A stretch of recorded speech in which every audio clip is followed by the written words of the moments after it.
Oi, pessoal, tudo bem? Aqui é o professor Marcos, professor de Educação Física e do curso de Psicologia. Hoje a gente está aqui para o nosso segundo encontro não presencial, de maneira remota. Mais uma vez desejando que tudo isso passe o mais rápido possível e a gente volte a ter os encontros presenciais. Falta menos que semana passada, né? Vamos pensar assim. Para esse segundo encontro, a gente tem como tema o que está aparecendo aí na tela para vocês. Henri Vallon, o educador integral. E a gente vai discutir um pouquinho, são poucos slides hoje, que esse assunto ele é mais curtinho, porque a gente vai fazer a vivência mais na prática, sobre essas questões afetivas e relacionais, beleza? A gente está vendo aí que Henri Vallon é nascido na França, 15 de junho de 1879, e data de falecimento, 1º de dezembro de 1962. Foi filósofo, médico, psicólogo e político francês, porque também sua família tinha todo um engajamento na política também, como seu pai. E aí a gente precisa começar a conversar agora rapidinho, por que Henri Vallon foi considerado o educador integral? Porque já desde essa época, imagina numa década de 50, numa década de 60, ele dizia que o afeto era algo importante na formação, na personalidade da criança. Então ele, como psicólogo principalmente, filósofo, ele sempre defendeu que o afeto era a base da aprendizagem. Por que a gente está trazendo o Henri Vallon para dentro das nossas discussões na nossa disciplina? Para que a gente entenda quanto a questão afetiva tem relação direta com o jogo. Quando a gente fala de afeto, a gente está falando de desejo e vontade. Vai aparecer mais à frente. Desejo e vontade faz parte da característica principal de um jogo. Ou vocês gostavam de todos os jogos que vocês participaram na vida, por exemplo, nas aulas de educação física. Tinha jogos que eu gostava, tinha jogos que eu não gostava. Então, talvez aqueles que a gente não gostava, a gente não tinha tanto afeto, não tinha tanto desejo e vontade. Isso também funciona para as relações entre seres humanos, entre pessoas. Quando a gente não tem afeto, quando a gente não está afetado pelo lugar ou pela pessoa, a gente não tem desejo e vontade de estar próximo daquele lugar. Você está num ambiente que é um ambiente que você não tem a mínima vontade de estar ali, você quer ir embora logo para casa. Ou seja, você não está afetado pelaquele lugar. Então ele, na época, muito questionado, defensor claramente do afeto e da emoção como pilares da educação, onde ele diz que a criança, quando vai para a escola, ela não vai sozinha, ela não vai corpo separado de mente. O corpo é algo integrado com a mente, é um corpo único, mas que também produz e transborda afeto. Então, a base dele principal é a gente falar de afeto e de emoção, mas não é somente isso. Então, dando seguimento à nossa aula de Henri Vallon, a gênese da inteligência para Vallon, ele falava o seguinte, que a criança, o ser humano, ele é genética e organicamente social. Ou seja, ele diz que o ser humano é organicamente social e sua estrutura orgânica supõe a intervenção da cultura para se atualizar. Bem, quando ele fala que somos genética, porque ele já acredita e já defende desde aquela época, e é uma verdade, que todos nós possuímos uma genética, uma condição para sinestesia, para condição musical, para linguística, lógico, matemática, algumas inteligências múltiplas de Gardner. Beleza. Mas quando ele fala que a gente é organicamente social, porque a gente precisa do meio para que a gente possa evoluir, e crescer. Quando a gente fala de organicamente social, a gente lembra um pouquinho também da filosofia, não só de Piaget, que ele falava desenvolvimentista, mas de Vygotsky, que falava da questão do meio, da importância que o meio tem nesse processo de estruturação e desenvolvimento da pessoa. Então, imagina só, quando a gente fala que é organicamente social, uma pessoa pode ter uma genética importantíssima para os esportes e tudo mais, mas se ela nunca foi inserida no esporte, ela ficar trancafiada no apartamento e nunca tiver oportunidade de praticar uma modalidade, ela não vai desenvolver aquilo que ela tinha de melhor na genética dela, que é para o esporte. Então a gente tem que começar a pensar que, apesar de termos genética, a gente precisa de um meio social para que se intervenha. Se você sai daqui e vai morar em outro país, você fica organicamente social, porque você vai se adequar à linguagem, ao estilo, ao estilo de vida, à questão de meio ambiente daquele local. E aí, quando a gente fala de Henri Vallon, ele fala que ele enfatiza o papel da emoção no desenvolvimento do ser humano, pois todo o contato que a criança estabelece com as pessoas que cuidam dela desde o nascimento é feito de emoções e não apenas cognição. Pensem, A gente vê uma criança quando nasce, o contato que a gente tem é totalmente afetivo e emocional. Né? O primeiro contato que a criança tem com a mãe na amamentação, né? O que ela consegue enxergar é justamente a distância entre o seio e os olhos da criança, o que ela vai conseguir enxergar, o primeiro contato que ela tem ali visual com os olhos da mãe, o contato que tem de afeto, né, de desejo, de vontade de estar perto da mãe pela questão da amamentação, do cheiro e tudo mais. Então, se desde o nosso nascimento a emoção e o afeto fez um contato primário no nosso desenvolvimento, né, numa estrutura orgânica que acabou de chegar ao mundo, você imagina se isso aí tem que ser descartado na escola. Isso não pode. Então, quando a gente olha na porta da educação infantil, algumas crianças berrando, chorando, se urinando na porta da escola, muitas das vezes a gente tem que refletir que talvez não é só birra. É porque todo o contato que ela tinha antes, afetivo e emocional, era dentro da casa dela, era o xodó da casa. Então ela tinha a mãe, tinha o pai, tinha a avó, o irmão, a irmã, a tia, a madrinha, todo mundo lá. Daqui a pouco, do nada, ela entra num ambiente que tem uma adulta que não é a mãe dela, crianças em volta dela com a mesma roupa de uniforme que ela, e ela começa a entender que ela está num ambiente social e que ela não tem mais os privilégios dela. Então, por isso que ele fala que enfatiza o papel da emoção no desenvolvimento. Por isso que eu botei essas carinhas para vocês aí, que foi as carinhas que deram sugestão da capa do meu livro 100 Jogos Psicomotores, uma prática relacional na escola. Então esse livro dos 100 jogos é justamente isso, entender que somos diferentes, temos carinhas diferentes. E a turma quando chega na escola é dessa maneira que ela chega. Cada um com uma cara diferente, alguém mais afetivo, alguém mais dorminhoco, alguém cansado do dia a dia, alguém alegre, risonho, triste, assustado. Agora olhem ao redor de vocês na sala de aula da faculdade e vê se não é assim. Então a gente tem que considerar o papel da emoção e do afeto em todos os ambientes educacionais. Não só na escola, mas também pensar no ambiente onde tenha contato social de pessoas. Pode ser numa faculdade, pós-graduação, mestrado, doutorado, o que for. A emoção e o afeto precisa estar lá porque foi esse o primeiro contato nosso ao chegar nesse mundo. E aí a gente tem os 4 elementos básicos para Henri Vallon. Quando ele fala de afeto, ele fala de emoção, ele fala de movimento, olha que coisa importante para a questão da educação física, a questão da psicomotricidade, do movimento humano. E a formação do eu, e a gente vai falar de cada um desses dos quatro, e a gente vai encaminhar para o final da aula, por isso que eu falei que hoje é mais curtinho. É uma aula que a gente faz uma teoria mais leve e a gente tem para a prática. Então, depois eu vou encaminhar para vocês alguns vídeos que a gente pode trabalhar esses elementos de Henri Vallon, que vai encaminhar vocês diretamente lá para o meu canal. E não se esqueçam de se inscrever no canal do professor, dê essa força para mim. Bom, a afetividade, nós já falamos que a afetividade está relacionada a desejo e vontade. Emoções está ligada à questão orgânica, quando a criança tem medo, quando a criança tem, né, suas angústias, sente raiva e ela grita, ela chora às vezes na escola. O movimento ele preza pela qualidade do movimento e a formação do eu, a formação da personalidade da criança que necessita da intervenção social do meio para que isso se prevaleça. Falando de cada um deles, nós temos aí 2 imagens representativas do afeto.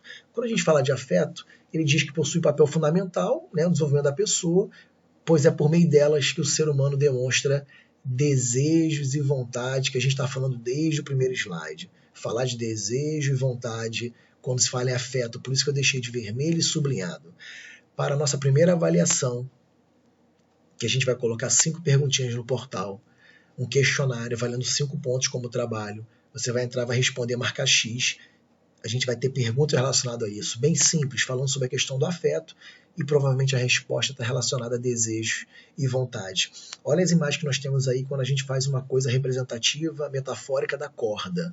Quando ela tem um nó, né? Ela prende pelo nó, ela fica ali enlaçada, né? Ela fica amarrada numa situação de não soltura, né? Ela está ali e faz parte de algo que ela conseguiu se apegar, né? Dar um laço.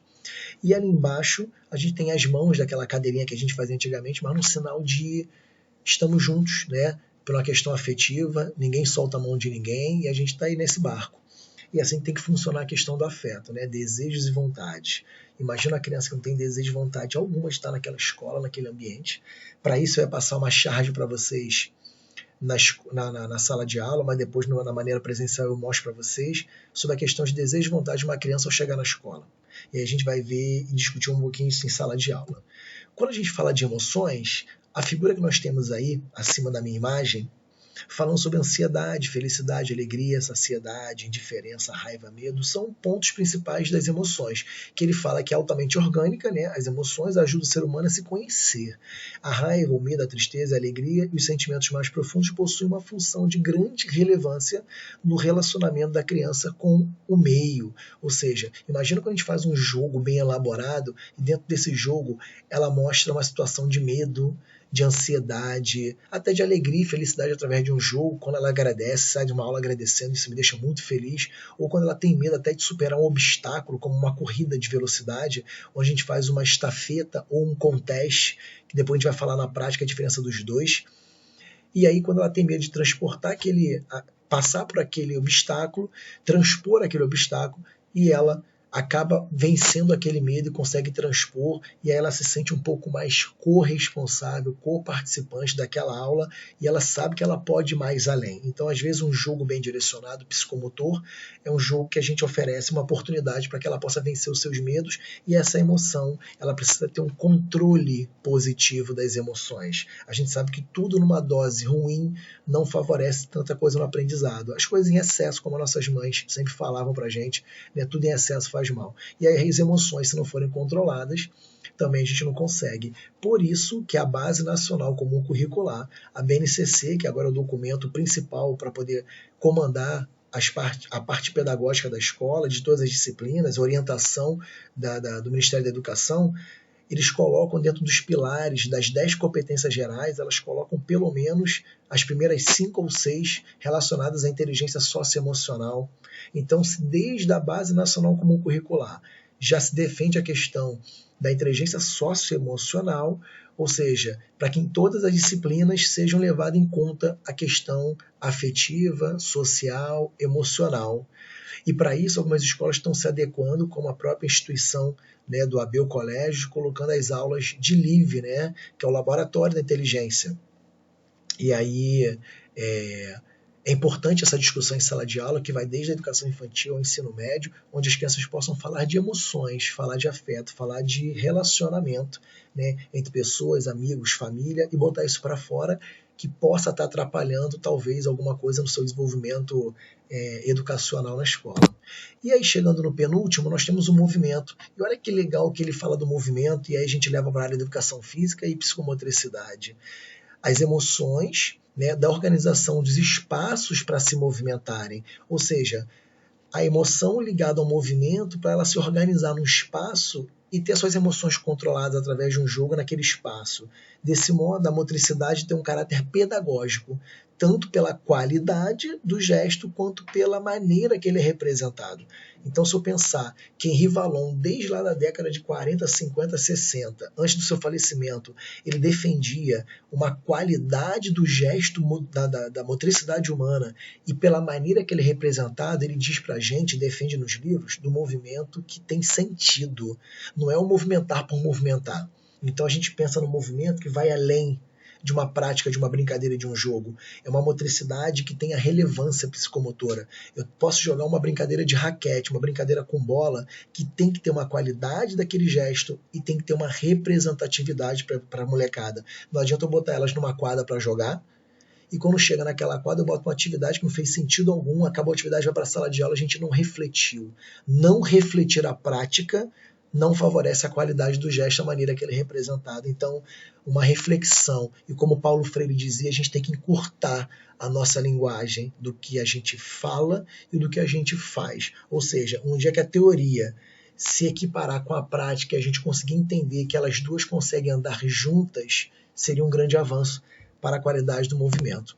E, por fim, a formação do eu. Antes da gente falar da charge que está em cima, falando que a construção do eu depende essencialmente do outro, a construção da minha personalidade, da minha formação de caráter de cidadão, depende essencialmente do outro. Por isso que a gente tem que ir para a escola, porque quando a gente vai para a escola da educação infantil, a gente aprende a compartilhar, a dividir, a entender que nós temos direitos e deveres, e a gente começa a formar a nossa personalidade, com maior ênfase a partir de quando a criança começa a vivenciar a crise de oposição. A a gente vai falar sobre ela, na qual a negação do outro funciona como uma espécie de instrumento de descoberta de si própria. Quando a gente fala da crise de oposição, é do tipo assim, pô, que legal, eu trouxe um brinquedo para a escola hoje, na educação infantil. Eu empresto o seu, você empresta o meu, pode ser? Aí a outra criança fala assim, não. Ela, poxa, mas a minha mãe me ensina tanto a emprestar em casa, ela refletindo na cabecinha dela, imagina, uma criança de 4, 5 anos de idade, minha mãe fala que é legal emprestar, por que ela falou não?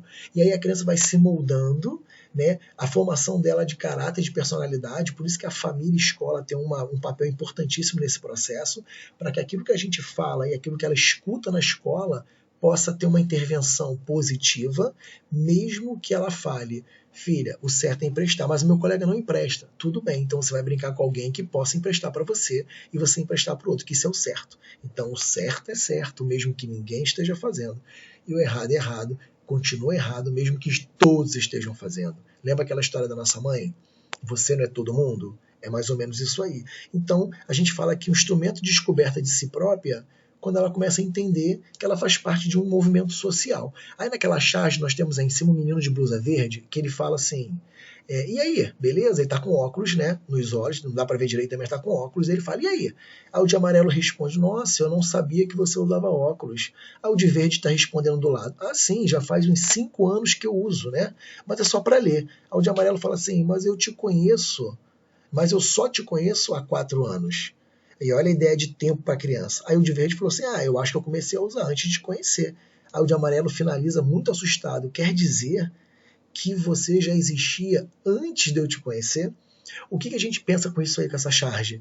Que para a criança nada existia antes dela. O mundo dela é a partir dali. E tudo que acontece em volta dela, ela acha que é isso. Por isso que essas crianças, quando pegam fotos dos pais, dos avós, quando eram crianças, elas acham graça. Elas não acreditam nisso. Por isso que ela tem muita dificuldade de tempo no sentido de eu vou na aula ontem. Não, você vai na aula amanhã. E o que é o ontem? O que é o hoje? O presente? O que é o futuro? Então a gente começa a entender que para essa criança, ela não entendeu por que nossa, você usava óculos, não sabia, não. Comecei, né? Já tem uns 5 anos que eu amo só para ler. Ele falou, mas eu estou em 4 anos, como é que você está aqui há 5 anos nesse planeta? Então, para ela, essa formação da personalidade também se faz quando ela começa a entender que existem diferenças e tem pessoas antes, pessoas da sua idade, pessoas também depois da sua idade, beleza? Aí a gente tem essa formação aí agora para entender a diferença básica do egocentrismo e do egoísmo. A gente sabe que o egocentrismo faz parte de um desenvolvimento humano e que todos nós passamos. Aquele seu brinquedo de estimação, aquele seu carrinho, a boneca, o boneco, a bola, o que for, o ursinho, que era de estimação, que a gente tem aquela coisa de não quero emprestar, que é meu.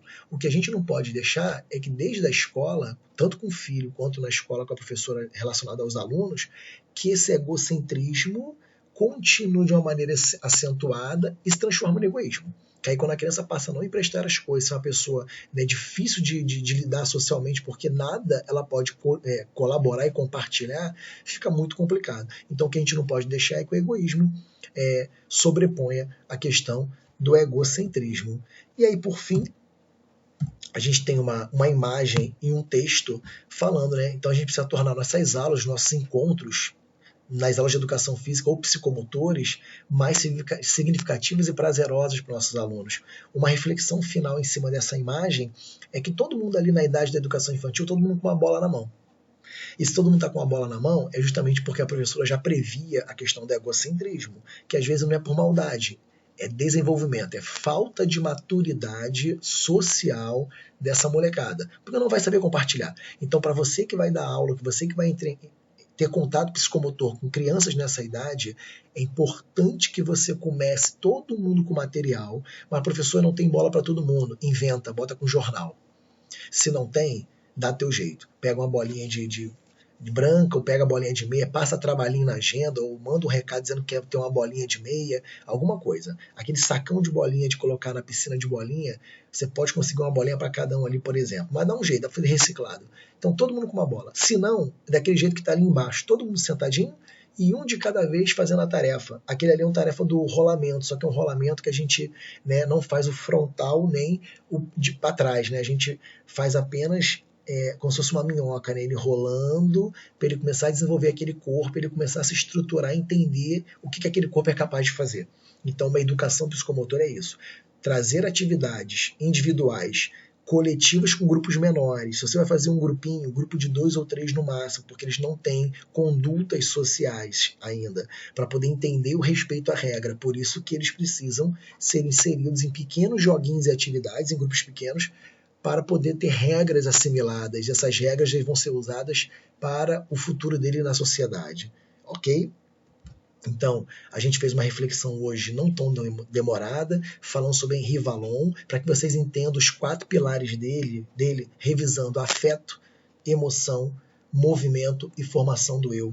É esses 4 que vocês têm que ter em mente agora, gravadinhos, para a gente fazer a nossa avaliação. Não somente isso, mas os conteúdos anteriores da aula 1 também estarão presentes. Então, vou focar o questionário de 5 questões nas videoaulas até o dia da nossa avaliação. Se eu não me engano, abre agora dia 10, 11, 12, alguma coisa assim, acho que 12, não lembro, 12 ou 13, vai até o dia 17, se eu não me engano. Então, nesse período de uma semana, de segunda a sexta, de segunda a domingo, vai estar aberto a avaliação, beleza? E aí só vai conseguir clicar lá para fazer o questionário no dia que ela estiver aberta, e você durante uma semana faz. Aí pode consultar as videoaulas, você pode consultar o seu colega pelo WhatsApp, você pode consultar as apostilas. E nessa postagem de hoje eu vou colocar na aula 2. Mesmo que os anexos que tenham ali não fazem parte desse conteúdo, não importa, só para vocês entenderem. Aula 1 virtual semana passada, aula 2 essa de Henri Vallon. Eu vou colocar esse PowerPoint também em PDF na aula 2 para você poder depois estudar e sem ter a minha carinha aí para vocês aí, beleza? Então, forte abraço para vocês. Essa é a nossa aula 2 de Henri Vallon. Não esqueça o quanto esse camarada foi importante para a educação de maneira geral, como psicólogo e como filósofo também, e político também na França, o quanto ele defendeu que as emoções e o afeto precisam estar dentro do ambiente educacional. E é isso que eu tento prezar também nas minhas aulas de educação física e psicomotricidade no curso da Uniabel, onde eu tento entender um pouquinho de cada um e que cada um ali também transmite seu afeto e sua emoção. Eu preciso entregar o meu melhor. Quando eu entrego o meu melhor para vocês, não fazer o possível. Eu faço o meu melhor para que seja uma aula bacana, produtiva, para que vocês possam curtir e queiram voltar na semana seguinte, beleza? Um abraço para vocês, fiquem com Deus e até a próxima.